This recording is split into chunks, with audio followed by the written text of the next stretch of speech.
Amén. Amén. ¿Cuánto dan gloria a Dios y a su nombre? ¿Vive o no vive? Vamos a darle un fuerte aplauso al Señor en esta hora. Gloria a Dios.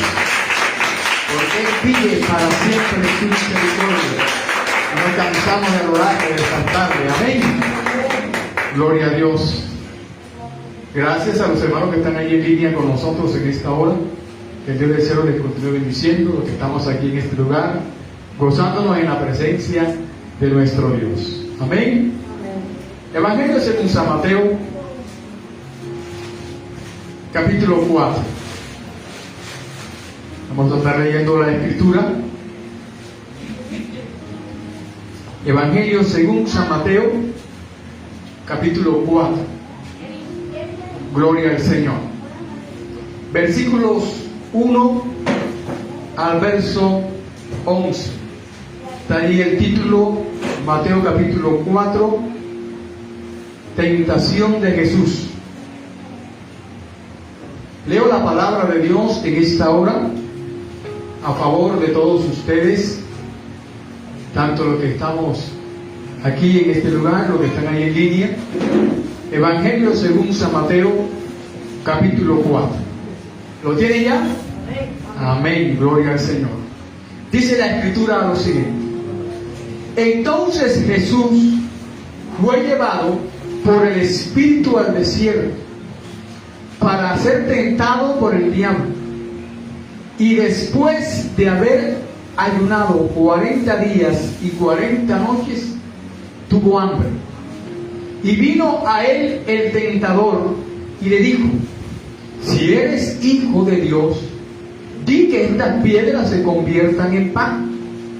Él respondió y dijo: escrito está, no solo de pan vivirá el hombre, sino de toda palabra que sale de la boca de Dios.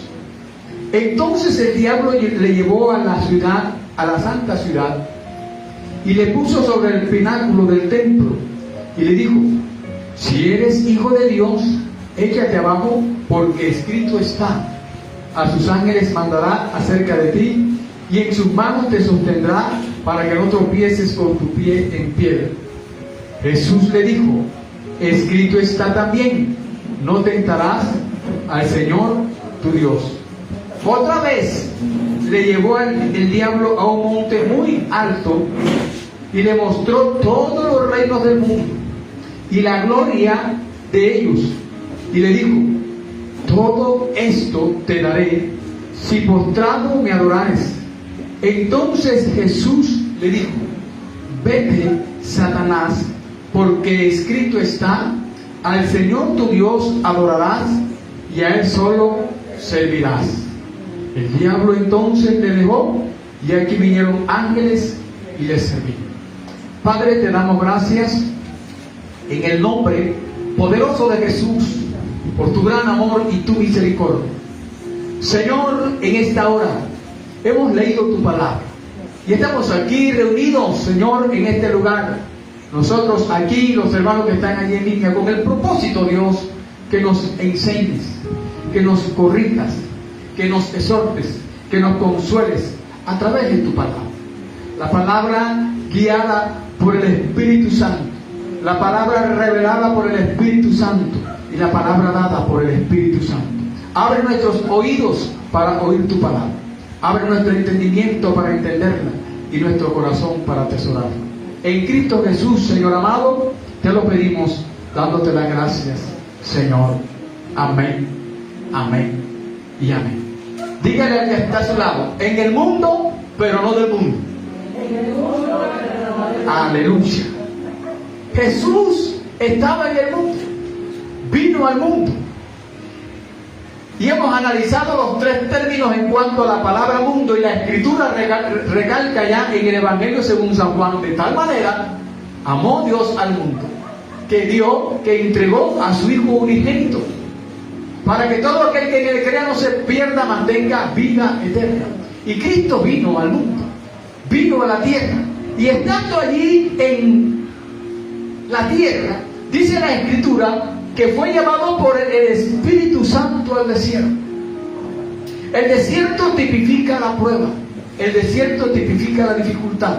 Y fíjate que Jesús fue llevado al desierto por el Espíritu Santo. Cuando usted está pasando por un momento difícil, cuando usted está pasando por un momento de prueba, no diga que es Satanás. Es el mismo Dios que nos está probando a ver hasta dónde llegamos. Y Él sabe hasta dónde vamos a aguantar, y Él sabe hasta dónde vamos a llegar, pues Él nos da prueba que no podamos soportar. ¿Cuánto dan gloria al Señor? Puede dar en esta hora un fuerte aplauso al Rey de Reyes, Señor de señores, por los siglos de los siglos, quien vive para siempre, eternamente es el Señor. Aleluya. ¿Cuánto dan gloria a Dios? Así que si Jesús fue tentado, ¿cuánto más nosotros, como seres humanos, como personas que estamos en el mundo y vivimos? Y el ser tentado no es pecado.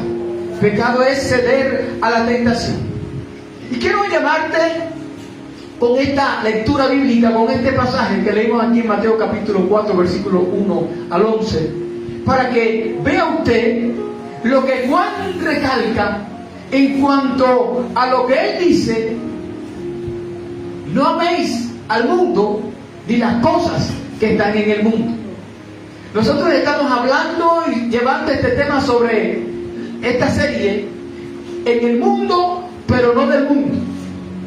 Cuando Jesús le dijo a sus discípulos que están en el mundo, pero no son del mundo, y se lo dice a la iglesia. Y estamos viendo en esta serie un tema que lo hemos titulado Diferencia entre las cosas de Dios y las cosas del mundo. Y ya hablamos de esas diferencias en días anteriores. Cuando la gente está dispuesta a agradar al hombre, cuando la gente está dispuesta a agradar a la carne, está no agradando a Dios. Y cuando estamos agradando a Dios, porque estamos haciendo las cosas que son de Él, entonces hay cosas que son del mundo y hay cosas que son de Dios. Decíamos que el apóstol Pablo pone el ejemplo del matrimonio y del soltero. Dice que el soltero está dispuesto siempre a agradar al Señor, pero que el casado y la casada están dispuestos siempre a agradar al hombre.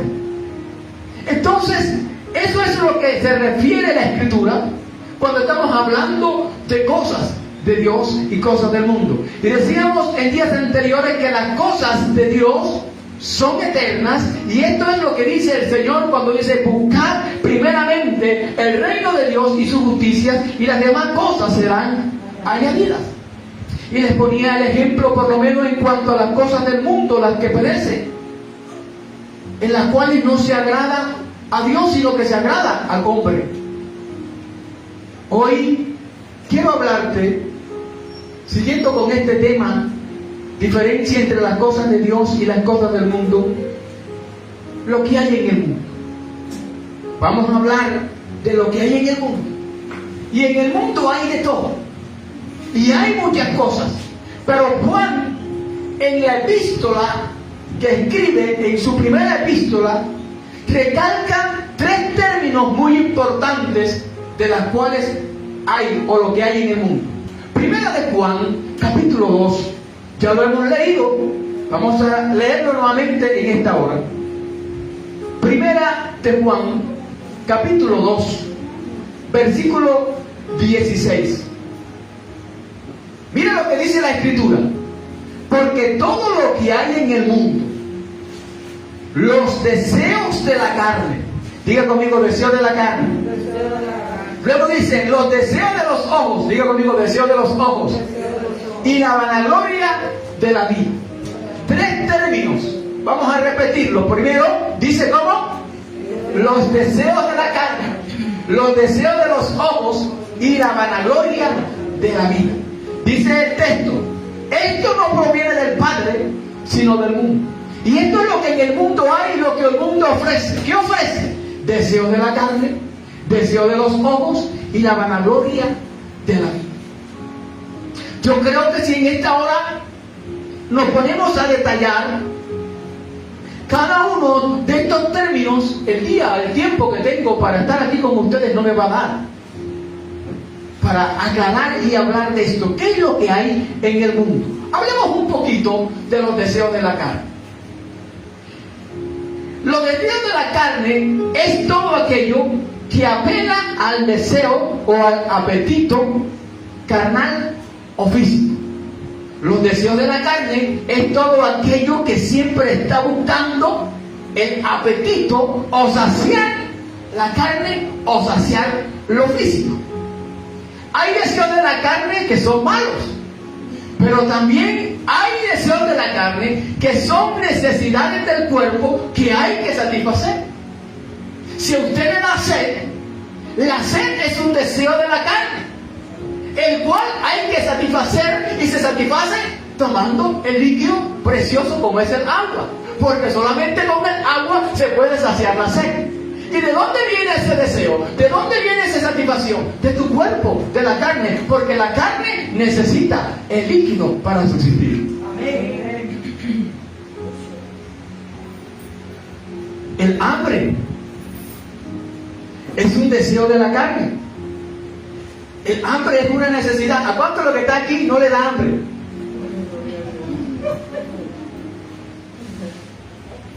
El hambre es una necesidad. Y para poder satisfacer esa necesidad, hay que alimentar el cuerpo, hay que comer.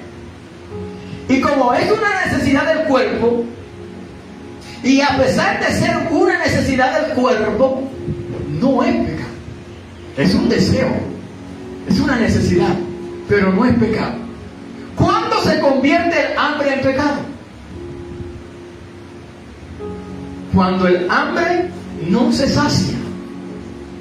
Cuando come y come y come, y a pesar de comer, no se llena. Que es insaciable. Entonces se convierte en pecado, y eso es gula. Y la gula es pecado, y está entre los 7 pecados capitales, la gula. Tengamos cuidado con la gula, pero también hay que comer sin gula.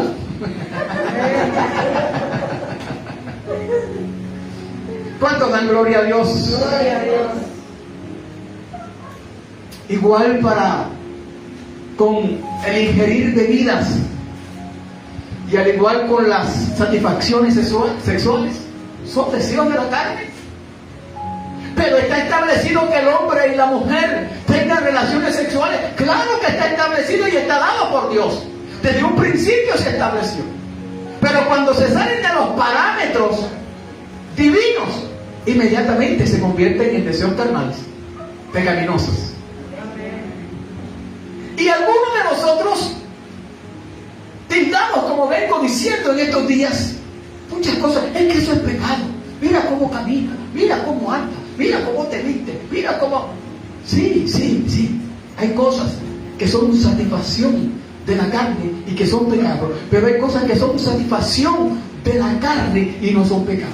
Cuando una mujer se viste para agradar a Dios, y no para agradar su cuerpo ni para agradar al que lo ve, está bien. Pero cuando la mujer se viste para vanagloria, y puede tener el vestido que sea, pero si se viste para gloriarse y para mostrarse, aunque no esté mostrando nada, está mostrando su actitud de vanagloria. Y eso ya es pecado. Así que tenga cuidado. Y el cuidado es de nosotros mismos. Y habrá alguien que te quiera hacer entender que lo que estás haciendo no está bien. Entonces usted y yo somos responsables cuando ya alguien nos llama la atención. Por eso estamos aquí, porque estamos aprendiendo, nos estamos capacitando. Dios nos está instruyendo, nos está hablando a través del Espíritu Santo, y todos los días de nuestra vida aprendemos algo nuevo. Amén. ¿Cuánto da gloria a Dios? Ahora, si tú analizas estos deseos de la carne, como es la sed, el hambre, el ingerir bebidas y los deseos sexuales, son lícitas. Se pueden convertir en ilícitas cuando nos desviamos, como lo venía diciendo, y entonces cuando estas satisfacciones son ilícitas, esclavizan al ser humano. Y el hombre se convierte en esclavo de los deseos de la carne. ¿Están conmigo acá? Primera de Corintios, capítulo 6, verso 12. Dice la Escritura. Primera de Corintios, capítulo 6, verso 12. Mira lo que dice el apóstol Pablo a los corintios. Él hablando en términos personales dice: todas las cosas me son ¿qué? Lícitas. Todo me es lícito. Pero dice aquí: mas no todas estas cosas convienen. Todas las cosas me son ¿qué? Lícitas, mas yo no me dejaré dominar de ninguna. Primera de Corintios, capítulo 6, versículo 12. El problema consiste cuando el individuo, cuando el ser humano se deja dominar por el deseo de la carne. Porque todo es lícito. ¿Cómo así que todo es lícito, pastor? Todo me es lícito, pero no todo lo que me sea lícito me conviene. Yo no tengo que aceptar que lo que es lícito me tiene que convenir. ¿Cuánto dan gloria a Dios? Capítulo 10, ahí mismo en Primera de Corintios, versículos 6 y 7. Dice allí en Primera de Corintios, el capítulo 10, versículo 6, hablando el apóstol Pablo, colocando el ejemplo de algunas cosas que le sucedieron a los antepasados, y dice: mas estas cosas sucedieron como ejemplo para nosotros, para que no codiciemos cosas malas, como ellos codiciaron, ni seáis idólatras, como algunos de ellos, según está escrito: se sentó el pueblo a comer y a beber, y se levantó a jugar. Escuche bien esta expresión que está allí fuerte. Cuando el pueblo comienza a sentirse, escúcheme bien, ocioso. Cuando hay ociosidad, dice: se sentó el pueblo a comer y a beber, y se levantó a jugar. ¿Cuánta gente en nuestras congregaciones, porque es al pueblo que se le está hablando, y cuando estamos hablando de deseo de la carne, la ociosidad es un deseo de la carne, la pereza? Yo no sé si la iglesia está aquí conmigo o se me fue. El perezoso. Tenga mucho cuidado con la gente perezosa en su casa, con la gente ociosa. La gente ociosa comienza a desviarse de las cosas de Dios y comienza a ser esclavo de todos los deseos de la carne. El ser ocioso es un pecado de la carne, y la falta de ejercicio al cuerpo y la mente, esto hace que cuando la gente no ejecuta, no ejercita el cuerpo, cuando la gente no ejercita la mente, cuando la gente no labora en algo, hace algo, se convierte en ociosa, y la persona ociosa es estorbo y se vuelve una carga. ¡Ay, santo Jehová! Vive Cristo y reina para siempre. La iglesia está calladita. ¿Cuánto dan gloria a Dios? La ociosidad, la pereza, trae decadencia espiritual. Usted conoce a una persona ociosa, usted conoce a una persona perezosa cuando va a su casa. Es que no tengo tiempo, con el rumen así, las cosas tiradas, no hay orden. Tenga mucho cuidado. Es que tengo tantas cosas que hacer, pero no empieza por las necesarias. El que no es ocioso se levanta bien temprano a hacer lo necesario. El que no es ocioso no se levanta tarde para salir corriendo y dejar algunas cosas incompletas. Pero como decíamos en días anteriores, me gusta cumplir con lo de mi jefe, lo de mi empresa, lo de mi labor, mi trabajo. Y dejo lo mío a un lado. Dejo lo de Dios a un lado. No, así no es. Te decía y te recalco, la ociosidad trae decadencia espiritual. La mente desocupada trae decadencia espiritual. Quiero recalcar algo aquí en esta hora, porque muchos de nosotros como cristianos tendemos a señalar a las ciudades que fueron destruidas por Dios con fuego y azufre. ¿Se acuerdan qué ciudades fueron? ¿Cuáles ciudades fueron? Sodoma y Gomorra. Porque había prostitución, porque había homosexualismo, porque había esto, porque había lo otro. Claro que sí, pero esas no fueron simplemente las razones por las cuales Sodoma y Gomorra fueron destruidas. Hay un pasaje bíblico claro que nos dice por qué y qué estaba ejerciendo y qué estaban haciendo esa ciudad. Vaya conmigo a Ezequiel, por favor. Profeta Ezequiel, capítulo 16. Bendito sea el nombre de Jesús. ¿Cuánto dan gloria a Dios?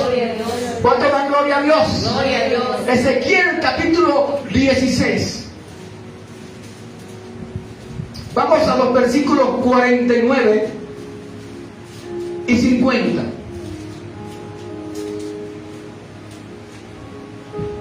Cuando lo tengan pueden decir amén. Dice la Escritura: he aquí que esta fue la maldad de Sodoma tu hermana.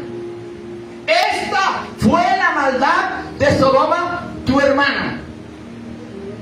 Soberbia, saciedad de pan y abundancia ¿de qué? Ociosidad.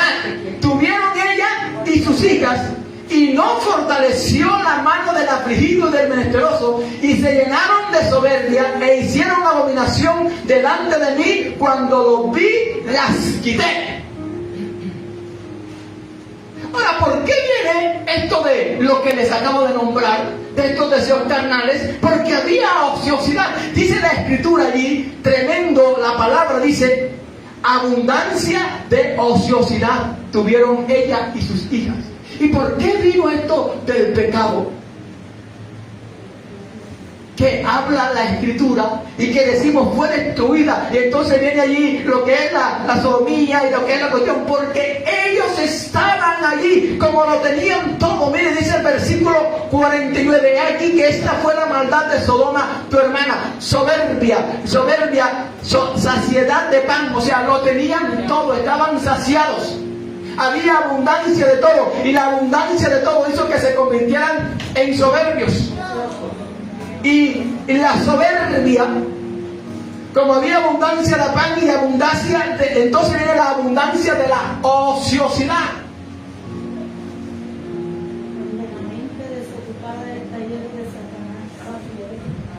Acá nos acaban de decir: la mente desocupada es el taller de Satanás. Y comienzan a maquinar y hacer. Y ahí está la situación. ¿Y cuánta gente no se deja envolver por los deseos de la carne? Ahora, en lo que leímos allí en Mateo capítulo 4, el diablo, Satanás, el enemigo de Dios, que el Señor lo reprenda, tentó al Señor con los deseos de la carne cuando le dijo: si eres hijo de Dios, di que estas piedras, ¿qué?, se conviertan en pan. Mateo capítulo 4, versículo 3. ¿Y qué era lo que estaba haciendo Jesús?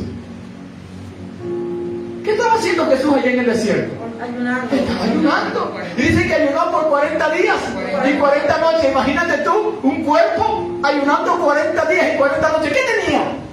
¿Qué tenía? Hambre. ¿Y entonces con qué lo va a tentar? ¿Con plátano? ¿Con plátano? Porque en ese momento la plata no servía. En este momento ahora es el pan, la comida ya hecho, ya calentado así bien calientico, el arrocito. Ven, necesito el caldo ese de costilla bien delicioso, así que quede delgadito, no grueso. cuando vino esa tentación,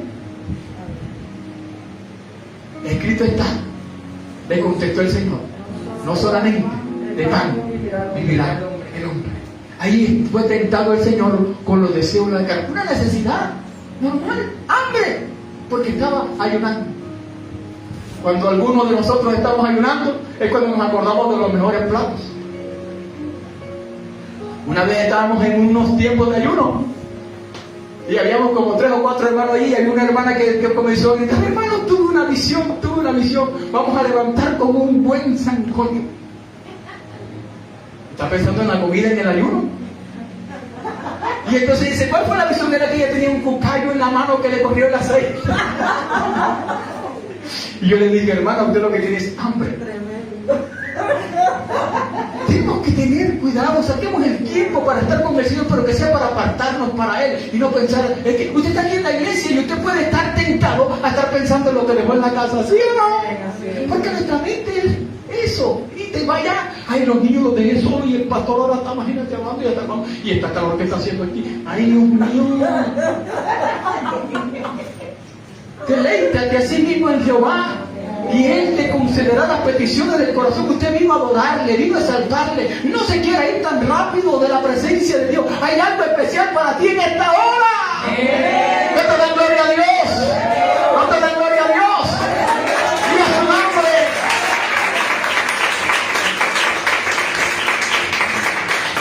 Esto fue apenas un abreboca de los deseos de la carne. Nos falta todavía los deseos de los ojos y la vanagloria de la vida. Vamos a dejar hasta aquí en este momento y seguimos en la próxima. Traiga a otro, e invite a otro y dígale que se conecte.